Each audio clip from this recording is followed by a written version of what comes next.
पाप मोचनी एकादशी। एकादशी व्रत सभी व्रतों में सर्वाधिक महत्वपूर्ण माना जाता है।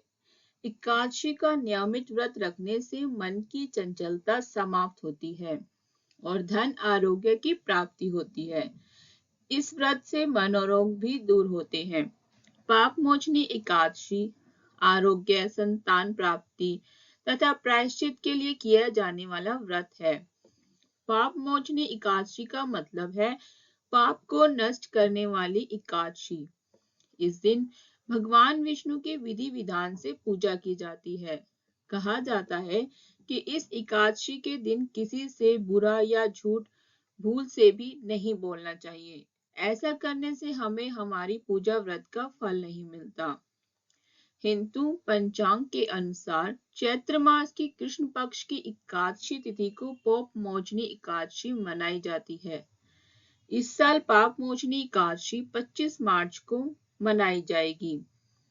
माना जाता है कि इस दिन व्रत रखने और भगवान विष्णु की पूजा करने से उनका खास आशीर्वाद मिलता है।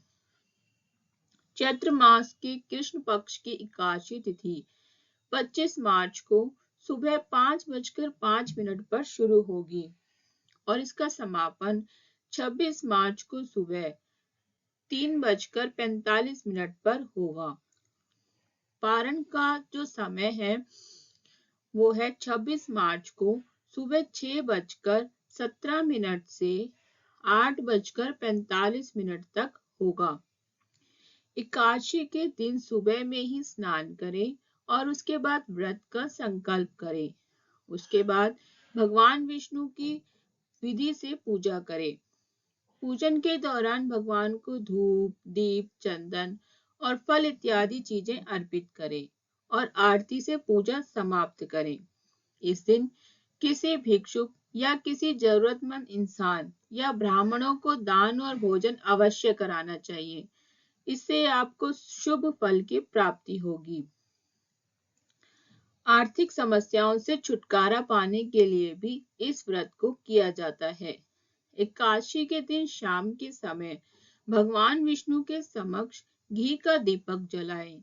साथ ही भगवान को बेसन के लड्डू तुलसी डालकर भोग लगाएं और भोग लगाने के कुछ देर बाद उन लड्डुओं को प्रसाद के रूप में बांटें। ऐसा करने से आपको कभी भी आर्थिक तंगी से नहीं गुजरना पड़ेगा और न ही धन को लेकर कोई समस्या आएगी। पाप मोचनी एकादशी के दिन भगवान विष्णु की पूजा करते समय अपने बच्चों को साथ में बिठाएं। इस दिन रोजाना 12 दिनों तक चंदन घिसकर उसके मस्तक पर लगाएं। ऐसा करने से आपके बच्चों का ध्यान पढ़ाई पर लगेगा और भविष्य में आपके बच्चे की तरक्की सुनिश्चित होगी। इस व्रत को 2 तरह से रखा जाता है, निर्जला या फलाहारी की तरीके से। निर्जल व्रत सिर्फ वही लोग रखें जो पूरी तरह से स्वस्थ हो। बाकी लोग फलाहारी व्रत रख सकते हैं।